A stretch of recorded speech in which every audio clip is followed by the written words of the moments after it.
આજે એક સન્માન યાત્રાનું આયોજન કરવામાં આવ્યું છે। જે સન્માન યાત્રા વડોદરા શહેરના શાહજીબાગની સામે આવેલા ફાઇન આર્ટ્સ ફેકલ્ટીથી લઈ અને ફતેગંજ યોગ નિકેતન સુધી પહોંચશે, કે જેની અંદર સવારે 10:45થી લઈને આ યાત્રા શરૂ થશે। તે 10:45થી 1 વાગ્યા સુધીની એલજીબીટી કમ્યુનિટી જે સમુદાયની ઉજવણી કરવા માટે એકત્રિત થયા છે। આ સન્માન યાત્રામાં આશરે 300થી 400 લોકો ભાગ લેશે અને સન્માન યાત્રા પ્રાઇડ માર્ચનું આયોજન ફોરમ ફાઉન્ડેશન દ્વારા કરવામાં આવી રહ્યું છે, જે વડોદરાથી એલજીબીટી સમુદાય સાથે કાર્ય કરતી સ્વૈચ્છિક સંસ્થાઓ સાથે સાથે તેને ગુજરાત રાજ્યમાં પ્રાઇડ માર્ચની શરૂઆત કરવા માટે અગ્રણી ભાગ ભજવ્યો છે। આ સન્માન યાત્રામાં વિકલ્પ વિમર્શ ગ્રુપ સાથે પણ ભાગીદારી છે, ત્યારે dark Ketan chemicals India private limited, Humsafar trust, Keshav Suri foundation અને અન્ય ઘણા સીપીયુ એનજીઓ દ્વારા સપોર્ટ કરવામાં આવેલા છે। જે તમે જોઈ શકો છો કે હાલ યાત્રા ફોરમ ફાઉન્ડેશનની જે યાત્રા છે એ યાત્રા શહેરના જે ફાઇન આર્ટ્સ અને ફેકલ્ટી છે ત્યાંથી નીકળી અને હાલ ફતેગંજ 7 સીઝ મોલ ખાતે પહોંચી છે, ત્યારે સાથે સાથે તેની અંદર 400થી 500 યુવાનો જોડાઈ રહ્યા છે અને સાથે સાથે તમે જોઈ શકો છો કે અહીંયા અનેરી રીતે જે ગરબા અને જે ડાન્સ અને જે પ્રોગ્રામનું આયોજન કરવામાં આવ્યું, કે જેનાથી સમાજને એક સરસ સંદેશો મળી શકે। અને એ સંદેશાને લઈ અને આપણે વાત કરીશું એલબીજીટીક્યુના જે ચેરપર્સન છે તેમની સાથે વાત કરવાનો પ્રશ્ન। સર, જે સન્માન યાત્રાનું આયોજન કરવામાં આવ્યું છે, શું મેસેજ છે વડોદરા શહેરની માટે?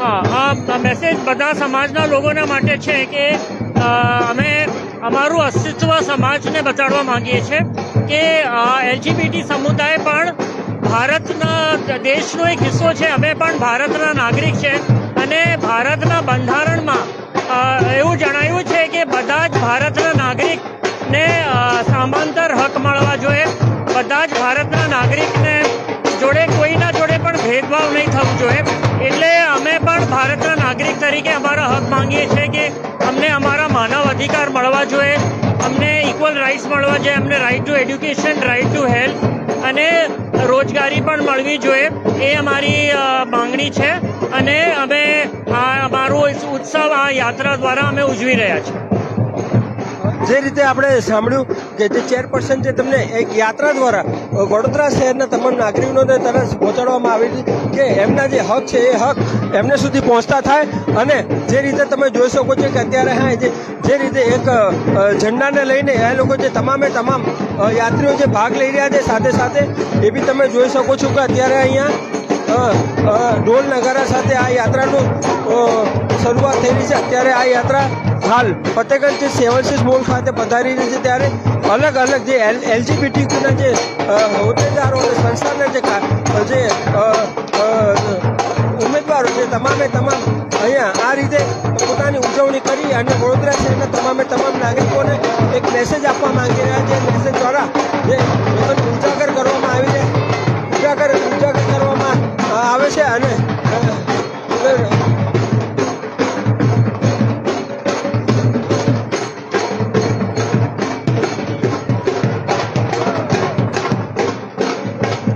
કરવામાં આવે છે। ત્યારે હાલ જે યાત્રા છે એ સન્માન યાત્રા ફોરમ ફાઉન્ડેશન દ્વારા યોજવામાં આવી છે, જેમાં અલગ અલગ સંસ્થાઓ પણ ભાગ લઈ રહી છે અને આ સંસ્થાઓ જે ફોરમ ફાઉન્ડેશનને સાથ સહકાર આપી અને એક સન્માન યાત્રાનું આયોજન કરવામાં આવેલું છે। જે સન્માન યાત્રા અત્યારે હાલ ફતેગંજ સ્થિત પોસ્ટ ઓફિસ સર્કલ સુધી પહોંચવામાં આવી રહી છે અને સાથે સાથે તમે જોઈ શકો છો કે જે રીતે તેમાં ઢોલ નગારાની સાથે જે જોડાયેલી વ્યક્તિઓ છે એ વ્યક્તિઓ પણ પોતાની રીતે અલગ અલગ ઉત્સવો કરી અને ઉજવણી કરી અને એક સરકારને અને લોકોને જે મેસેજ આપવા માંગી રહ્યા છે એ પણ તમે જોઈ શકો છો। અહીંયા હાલ તમે જુઓ કે આ સંસ્થામાં આશરે ઓછામાં ઓછા 400થી 500 લોકો 300થી 400 લોકો જોડાઈ રહ્યા છે। ત્યારે આપણે સાથે વાત કરવાનો પ્રયત્ન કરીશું ટીનાબેન સાથે।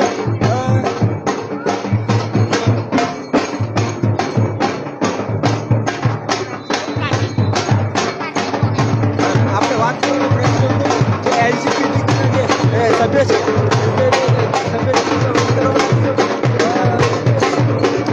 સન્માન યાત્રા નીકળી છે, સન્માન યાત્રામાં શું મેસેજ આપવા માંગો છો?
જે રીતે તમે જોઈ શકો છો કે અહીંયા જે સન્માન યાત્રામાં જોડાયેલા લોકો છે એ લોકો પણ ફેર ઉત્સાહભેર પોતાનો ભાગ લઈ રહ્યા છે અને શહેરને સરકારને એક સરસ મેસેજ આપવા માંગી રહ્યા છે ત્યારે અલગ અલગ રીતે મેડમ સાથે વાત કરવાનો પ્રયાસ કર્યો. મેડમ, અલગ અલગ માંગણીઓને લઈને પોતાનો હક લેવા માટે જે સન્માન યાત્રાનું આયોજન કરવામાં આવ્યું છે, શું કહેશો અને કઈ રીતે સરકાર સુધી તમારો અવાજ પહોંચે? ફોરમ ફાઉન્ડેશન આજે 2011થી એલજીબીટીક્યુ પર કામ કરી રહી છે અને 2013થી બરોડાની અંદર ગુજરાત લેવલ પર ફોરમ ફાઉન્ડેશને પહેલીવાર પ્રાઇડની વ્યવસ્થા ચાલુ કરી હતી અને એમનો જે હક અધિકાર લેવા માટે આ પ્રાઇડનું આયોજન કરવામાં આવ્યું. ફોરમ ફાઉન્ડેશન દ્વારા જે આયોજન કરવામાં આવ્યું, કેટલા લોકો આમાં કઈ કઈ સંસ્થાઓ અને કેટલા લોકો જોડાયા? આમાં અલગ અલગ સંસ્થાઓ જોડાયેલી છે.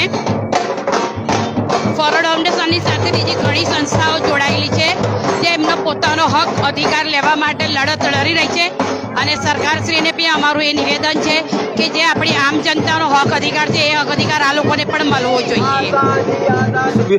ફેકલ્ટીથી લઈને ફતેગંજ વિસ્તારના યોગ નિકેતન સુધીની જે યાત્રા હતી, પોતાની જે માંગણીઓ હતી એ માંગણીઓને સરકાર સુધી પહોંચાડવા માટે સન્માન યાત્રા યોજવામાં આવી હતી અને આ સન્માન યાત્રામાં અલગ અલગ સંસ્થાઓ પણ જોડાઈ છે અને પોતાના જે દરેક વ્યક્તિને જે અધિકાર મળે છે પોતાને પણ અધિકાર મળે તેને લઈને આ સન્માન યાત્રા કાઢવામાં આવી હતી ફોરમ ફાઉન્ડેશન દ્વારા. વડોદરા કરીશું આપણી સાથે બીજા જે આવનારા છે એમની સાથે વાત કરીશું. શું મકસદ છે તમારો? એક તો આજે એલજીબીટીક્યુઆઈ સમુદાય છે એ લોકોના પોતાના અધિકારો જે છીનવાઈ રહ્યા છે એના સપોર્ટ માટે અમે લોકો સહ સંસ્થા વતી અમારા 150 જેટલા યુથ જોડાયા છે કે એ પણ આપણા સમાજનો એક હિસ્સો છે. આપણે એમને કેમ કોર્નર કરી રહ્યા છે? અમે બધા એમની સાથે છે ને એટલા માટે અમે લોકો આ પ્રાઇડ માર્ચમાં જોડાયા છે. કયા કયા મુખ્ય અધિકાર છે એમનો જીવન જીવવાનો અધિકાર છે. મેઇન તો ચોઇસનો અધિકાર છે ને. એમને જે ગમતા હોય, આપણે એક છોકરો ગમતો હોય તો આપણે આઝાદીથી રહી શકે છે. ભલે છોકરો છે ને છોકરો ગમે છે તો આપણે કેમ એને સમાજથી દૂર કરીએ? એ એમનો અધિકાર છે ને. કેટલા લોકો જોડાયા છે એલજીબીટી કમ્યુનિટીમાં? એલજીબીટી કમ્યુનિટીના લગભગ 200 જેટલા જોડાયા છે અને સહ સંસ્થા વતી જે યુથ સાથે અમે લોકો કામ કરી રહ્યા છે તેમાંથી પણ 150 લોકો જેવા જોડાયા છે અને અમારો મેઇન મકસદ છે કે અમે આ કમ્યુનિટીને સપોર્ટ કરીએ અને એ અમારા સમુદાયનો એક ભાગ જ છે. એ હિસાબે અમે લોકો આજે આ સમુદાય સાથે જોડાયા છે. हेलो, हाय, गुड मॉर्निंग. मैं प्राइड में आया, मुझे बहुत अच्छा लगा और मुझे सम्मान भी मिला और मैं ऐसा बोलता हूँ कि सबको जीने की आज़ादी मिल रही है तो हम लोगों को भी आज़ादी मिलनी चाहिए और जितनी भी 377 के बाद जो जीने की आज़ादी मिल रही है पर छोटे छोटे गाँव में, छोटे छोटे शहरों में, छोटी छोटी गलियारों में जो हमको प्राउड फील इतना नहीं मिल रहा है जितना हमको यहाँ मिलना चाहिए उतना सम्मान हमको नहीं मिल रहा है. इसलिए हमको रैली निकालनी पड़ी है और सब लोगों को दिखाना पड़ रहा है कि हम भी जीने की हमको भी आज़ादी है और हमको भी खुलने की आज़ादी है और हमको भी समग्र लोग में, समग्र देश में हमको भी एक समान अधिकार मिलना चाहिए. मैं उसी हद से, मैं उसी प्राइड में जुड़ा हुआ हूँ. LGBT community member Shyam Davdara बात कर रहा हूँ, Saumya Davdara. Thank you so much. जीने के अधिकार आपको चाहिए, क्या मांग है? अब 377 के बाद तो अभी आज़ादी जीने की वो क्या बोलते हैं कि हमको खुलने की, जीने की, क्योंकि रेप हो रहा है और गैंग रेप हो रहा है, वो नहीं होना चाहिए और अच्छे से हमको सब लोग सपोर्ट करें, हमको जीने की आज़ादी दे. बस. Thank you so much. જે રીતે ફોરમ ફાઉન્ડેશન એલજીબીટીક્યુ દ્વારા જે સન્માન યાત્રા યોજવામાં હતી અને પોતાના હક અને અધિકાર માટે જે યાત્રા કાઢવામાં આવી હતી એ યાત્રાની સાથે સાથે આશરે 150થી વધુ સંસ્થાઓ પણનો સપોર્ટ છે એમની સાથે સાથે લોકલ પબ્લિકનો પણ સપોર્ટ છે. એમનું કહેવું છે કે 377 પછીના જે દરેક વ્યક્તિને જે અધિકાર મળે છે એ અધિકાર અમને પણ હોવો જોઈએ, અમારી ચોઇસનો પણ અધિકાર હોવો જોઈએ, અમને મેરેજ કરવાનો પણ અધિકાર મળવો જોઈએ. એ તમામ નાની મોટી બાબતોને લઈને આજે ફોરમ ફાઉન્ડેશન દ્વારા એલજીબીટીક્યુ દ્વારા જે સન્માન યાત્રા કાઢવામાં આવી છે અને એ સન્માન યાત્રાથી વડોદરા શહેરના તમામ નાગરિકોને એક સંદેશો પહોંચાડવામાં આવ્યો છે અને સરકાર સુધી તેમની વાત મૂકવામાં આવી છે. વડોદરાથી